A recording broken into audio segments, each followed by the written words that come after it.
며 거룩한 공교회와 성도의 교제와 죄를 용서받는 것과 몸의 부활과 영생을 믿습니다. 아멘. 우리 찬송가 91장 슬픈 마음 있는 사람 찬양 드리겠습니다.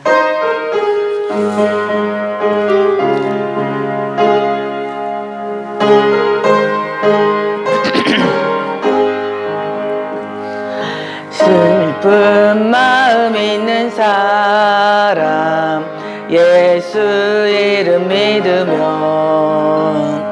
영원토록 변함없는 기쁜 마음 얻으리. 예수의 이름은 세상의 소망이요 예수의 이름은 천국의 기쁨일세. 거룩하신 주의 이름 너의 방패 삼으라. 환난 시험 당할 때에 주께 기도드려라. 예수의 이름은 세상의 소망이요 예수의 이름은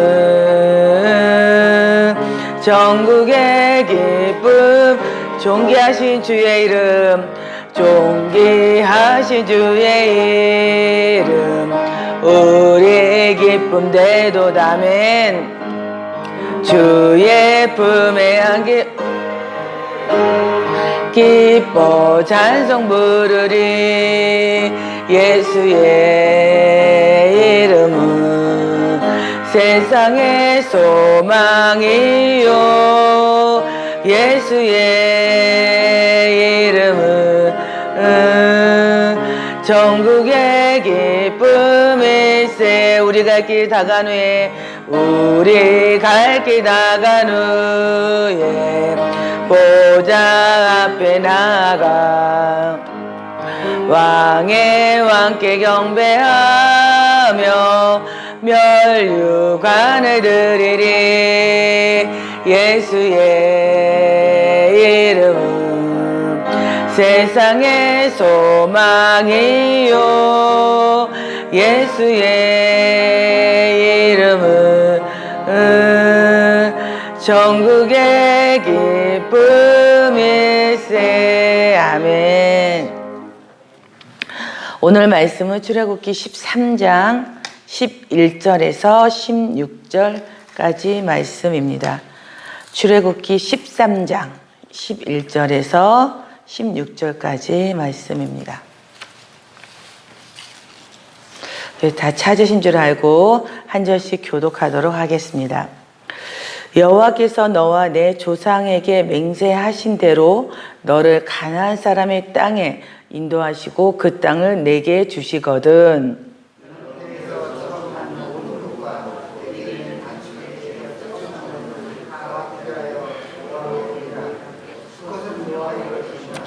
나귀의 첫 새끼는 다 어린 양으로 대속할 것이요 그렇지 하지 아니하려면 그 목을 꺾을 것이며 내 아들 중 처음 난 모든 자는 대속할지니라.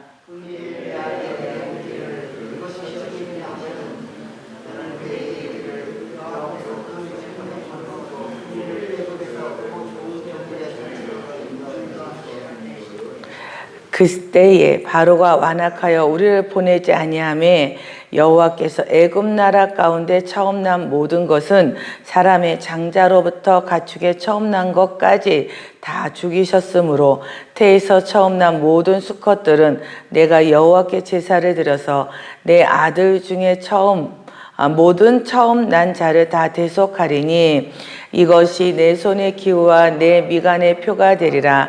이는 여호와께서 그 손의 권능으로 우리를 애굽에서 인도하여 내셨음이니라 할지니라. 아멘.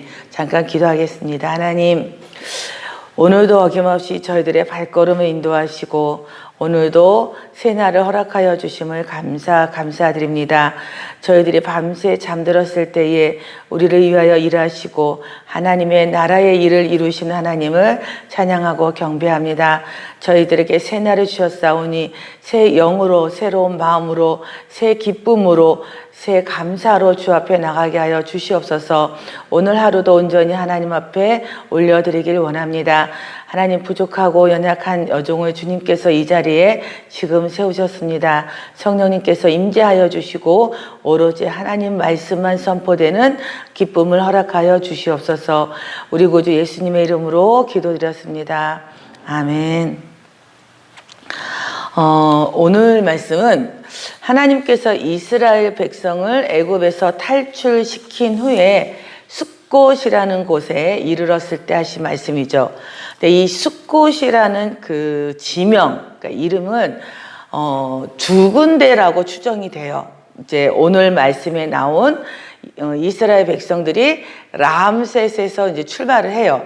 그러니까 람셋 그 고센 땅의 그 성의 이름이 람셋인데 거기에 이제 쉽게 얘기하면 인천 지역 전 지역이 이스라엘 백성들이 살고 있는 곳이라고 하면 이제 각 곳에 다 흩어져 있을 거 아니에요. 그죠? 많이 흩어져 있는데 그곳에서 이렇게 다 나와가지고 한 곳으로 모이는 장소. 그러니까 제주도로 얘기하면 제주도 공항을 가야지만 제주도로 나갈 수 있잖아요. 그래서 진짜 공항으로 이렇게 다 모이는 느낌으로 생각을 하시면 됩니다. 그리고 또 하나는 예루살렘 세겜에 근처에 있는 곳인데 야곱이 형 에서를 만나기 위해서 가나안 땅으로 들어가면서 지었다, 가축의 우리를 지었다 해가지고 숫곳이라고 이름했다라고 창세기에 기록이 되어 있는데, 한마디로 이야기하면 숫곳이라는 지명에 주는 의미는 뭐냐면 애굽 땅, 죄의 땅에서 나올 때에 시작하는 장소와 하나님의 약속의 땅에 들어가는 초입, 이곳이 바로 숫곳이라고 이야기하는 것입니다. 그래서 이 숫곳이라고 하는 곳에서 이스라엘 백성의 숫자를 계수하는데 출애굽기 12장 37절에 이렇게 말씀하십니다. 이스라엘 자손이 람셋을 떠나서 숫곳에 이르니 유아 외에 보행하는 장정이 60만 가량이요. 그러니까 이 야밤에 갑자기 너희들 떠나라는 명령을 받고 이스라엘 백성들이 급하게 막 다 식구들을 데리고 끌고 막 나오잖아요. 200만 명이 넘는 사람들이. 그러니까 정확하게 숫자를 세지는 못했으나 어른들 장정만 보았을 때 한 200만 명 정도가 모인 것 같다라고 추정을 하는 거예요. 그래서 여기도 가량이라고 이야기를 하는 거죠. 이스라엘 자손이 430년 전에 애굽으로 이주할 때의 인원은 몇 명이었죠? 70명. 70명이었고 지금 숫곳에 모인 이스라엘 백성은 애굽을 위협하고 한 나라로 이룰 수 있는 정말 많은 민족이 되었죠. 하나님께서 아브라함에게 하신 약속이 온전하게 이루어져서 그것을 눈으로 확인하는 그 순간이 오늘 말씀입니다. 이제는 노예로 살던 애굽에서 탈출하여 자유민으로 살아가는 출발 지역에 이스라엘 백성들이 급하게 다 모이기 시작한 거죠. 이곳에서 이제는 막 빨리 출발해서 빨리 애굽을 탈출해서 빨리 가야 되는 이 상황에 하나님께서는 모세를 통해 하나님의 명령을 전합니다. 첫 번째 명령은 13장 1절에서 16절의 말씀으로 6월절의 규례에 대해서 15절까지죠. 6월절의 규례에 대해서 말씀하시고 두 번째 명령이 바로 오늘 말씀 본문입니다. 오늘 말씀을 정확하게 다시 보면 한마디로 모든 가축의 초태생을 구별하여 하나님께 드려라 라고 명령하는 거죠. 12절입니다. 너는 태에서 처음 난 모든 것과 내게 있는 가축의 태에서 처음 난 것을 다 구별하여 여호와께 돌리라. 수컷은 여호와의 것이니라. 너는 너희들이 아니고 너예요. 나 한 사람에게 하나님이 정확하게 찝어서 명령하십니다. 너는 태에서 처음 난 모든 것. 그러니까 엄마가 여자가 성장을 해서 결혼을 해서 처음으로 태어난 아기, 그것 중에 남자아이끼는 하나님께 드릴 것. 근데 이것이 사람에게만 국한된 것이 아니라 가축에게까지 그것이 이루어지고 있다는 거죠. 그러면 사람들은 원죄를 지었고 하나님의 선악과를 따먹었고 여러 가지 죄의 이야기를 할 수 있는데, 도대체 짐승은 무슨 죄로, 걔네들이 무슨 의지가 있습니까? 뭐가 선택을 했습니까? 나는 인간을 따라갈래 그렇게 했으니까 뭘 선택을 했길래 가축까지도 이렇게 하나님이 초태생 희생을 원하셨을까요? 그 이유는 이 땅에 있는 모든 피조물을 하나님이 누구에게 맡기셨어요? 아담에게 맡기셨기 때문이에요. 창세기 2장 20절에 보면 이렇게 기록되어 있습니다. 아담이 모든 가축과 공중의 새와 들의 모든 짐승에게 무엇을 주었다? 이름을 주었다 라고 되어 있습니다. 어떤 존재에게, 갓 태어난 애기에게 이름을 부여하는 것은 아주 특별한 관계에 있는 사람만이 가능한 거죠. 부모이거나 소유주이기 때문에 가능한 것입니다. 하나님께서 아담에게 이 땅의 피조물을 다스리도록 명령하셨고, 그 다스리로 명령하셨다는 것에 대한 증거로 동물들의 이름을 아담이 하나하나 지었던 거죠. 저는 어렸을 때 이 말씀을 읽으면서 이상하게 생각했어요. 왜냐하면 우리나라에서 이렇게 강아지를 보면 강아지라고 그러고, 다른 나라에서는 다른 이름 도고라라든지 프랑스말, 히브리말 다 틀리잖아요. 그럼 도대체 아담은 어느 나라 언어로 지었어? 이런 생각을 한 거죠.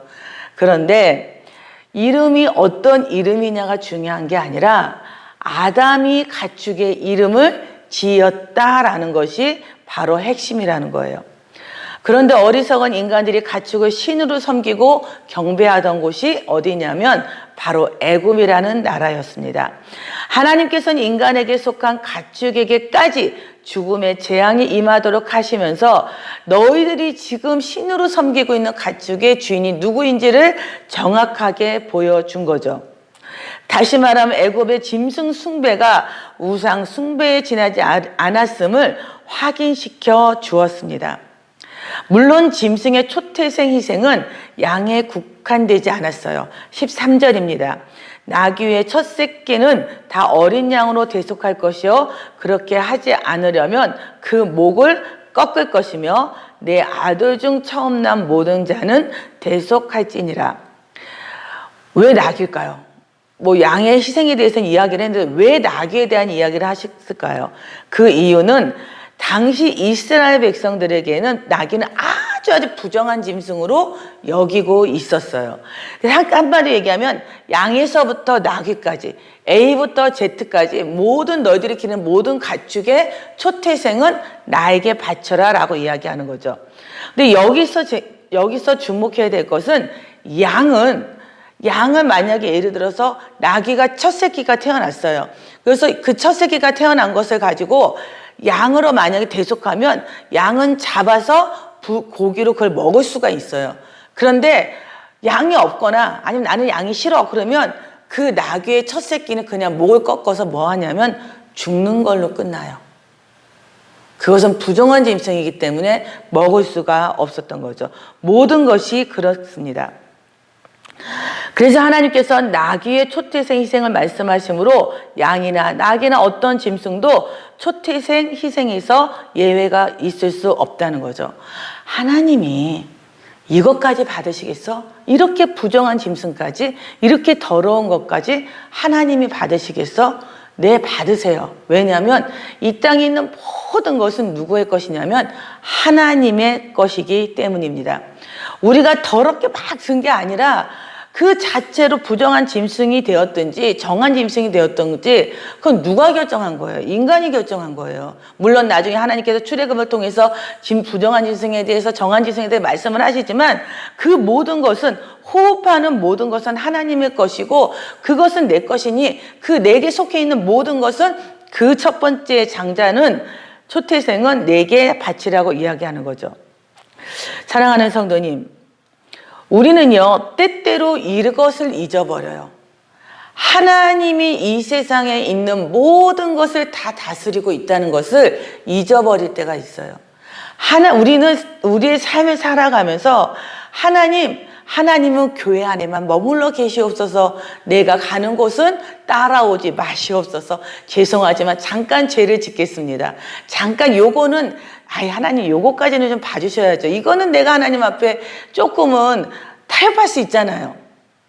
죄는 타협이 없어요. 그 어떤 것이 되었든 간에 타협할 수 없는 것이 죄라는 거예요. 하나님은 교회 안에만 국한되어 있는 것이 아니라, 교회 안에만 계시는 것이 아니라 이 세상에 있는 모든 것을 다스리시고 모든 것을 다 하나님께 맡겨져 있는데, 우리 인간들이 하나님을 자꾸 교회로 제한을 두고 있다는 거죠. 이 땅에 있는 작은 풀 한 포기도 주인은 살아계신 여호와 하나님입니다.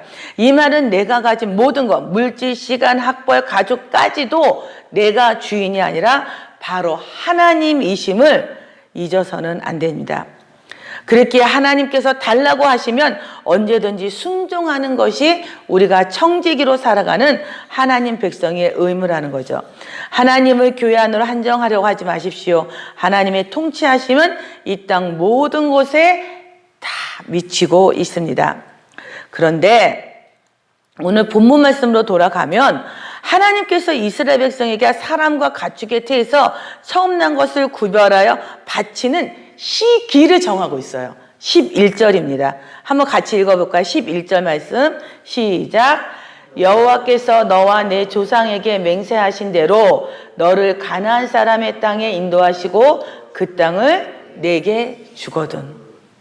그 땅을 이스라엘 백성이 다 들어가면이 아니라, 지금 말씀은 각 사람 한 명 한 명, 너희가 아니라 한 사람, 그곳에 지금 출애굽하고 있는 한 사람 한 사람을 하나님이 지목하여 지금 명령을 하고 계시는데, 그 내가 하나님의 약속의 땅, 가나안 땅에 들어가 그 땅을 차지하게 되었을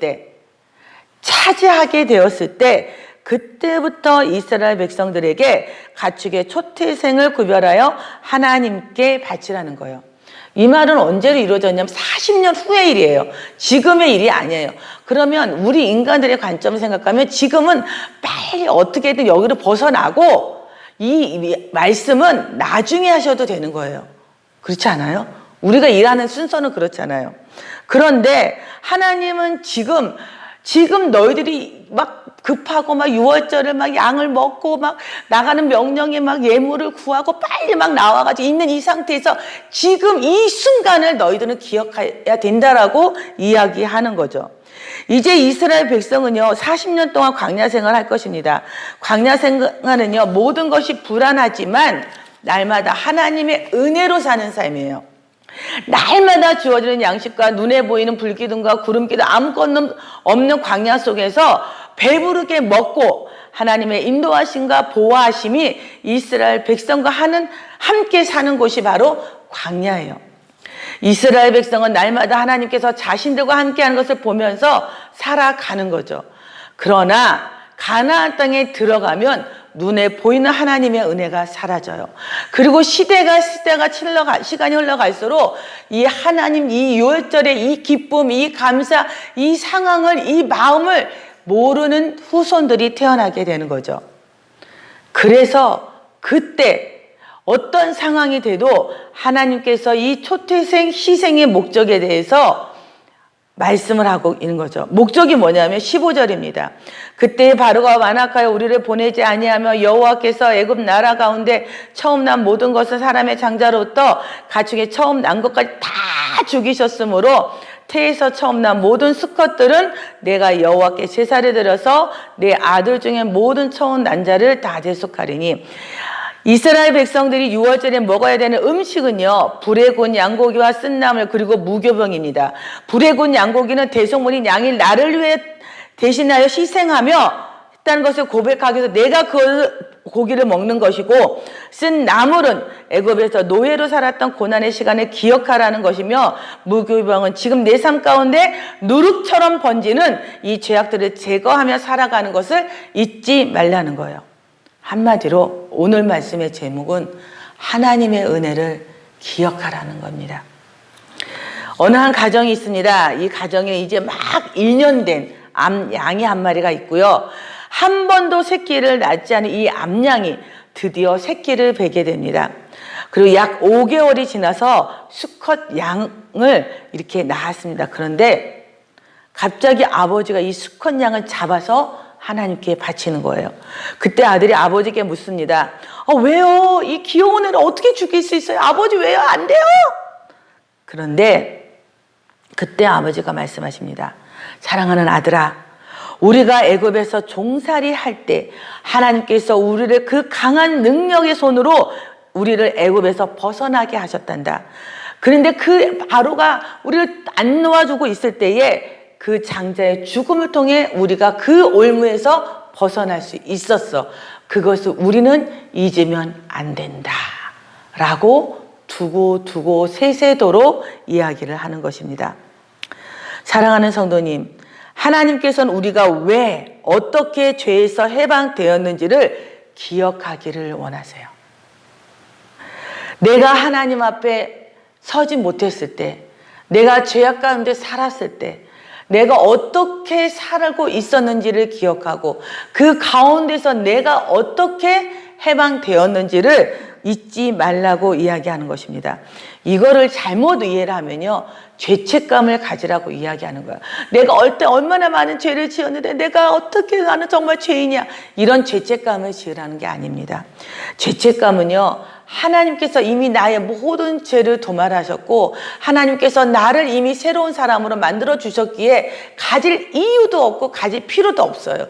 그렇지만 하나님의 은혜, 내가 그 정말 죄악 가운데 있던 내가 어떻게 하나님의 은혜로 지금 이 순간 하나님이 주신 기쁨과 평안과 은혜를 누리며 사는지를 매 순간마다 기억하며 살라는 거예요.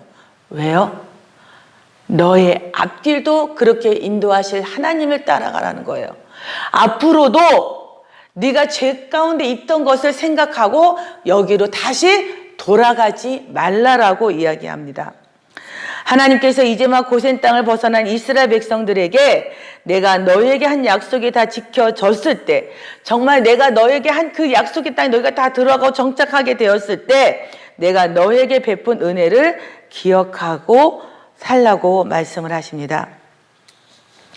사랑하는 성도님, 하나님께서 성도님을 어떻게 죄 가운데서 건져내셨습니까? 하나님께서 성도님을 어떻게 지금까지 인도하셨습니까? 하나님께서 성도님을 어떤 방법으로 어떤 순간에 지켜주셨습니까? 이 은혜를 기억하시기 바랍니다. 우리가 어느 정도까지 기억을 해야 되냐면 16절입니다. 이것이 내 손의 기호야 내 미간의 표가 되리라. 이는 여호와께서 그 손의 권능으로 우리를 애굽에서 인도하여 내셨음이니라. 내 손의 기호는 내가 보는 거예요. 내가 손을 움직일 때마다 이것을 하나님이 나를 이렇게 인도하셨지, 하나님이 나를 이렇게 원하셨지를 기억하는 것이고, 내 미간의 표시는 쟤는 하나님께서 죄에서 구원한 하나님의 백성이구나라는 것을 백성들이 상대방이 볼 수 있도록 늘 그것을 새기며 살라라고 이야기를 하십니다. 말씀을 정리하겠습니다. 지금 이스라엘 백성은요, 희망으로 부풀어 있습니다. 430년 동안 전설처럼 내려오던 그 약속의 땅, 가나안 땅에 드디어 우리가 노예에서 벗어나 자유인이 되어 들어갈 것입니다. 그들의 시선은 오로지 미래에 맞춰져 있습니다. 그들이 누릴 평안과 그들이 누릴 권세와 그들이 누릴 모든 혜택들만을 바라보며 있습니다. 그때 하나님께서 유월절 절기와 초태생의 희생을 기억하라고 말씀하시는 거예요. 이스라엘 백성들의 미래의 주인은 너희가 아니라 하나님이야. 내가 너를 구원하지 않았으면 너희들에게 미래는 없었어. 하나님의 능력과 그 은혜를 기억하라는 것입니다. 하나님께서 생색내려고 하는 것이 아닙니다.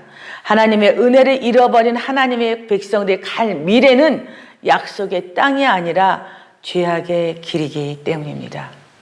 우리는 출애굽기를 통해 하나님의 은혜를 기억하지 못한 어리석은 자들이 어떻게 멸망하여 가는지를 말씀을 통해 보고 있습니다.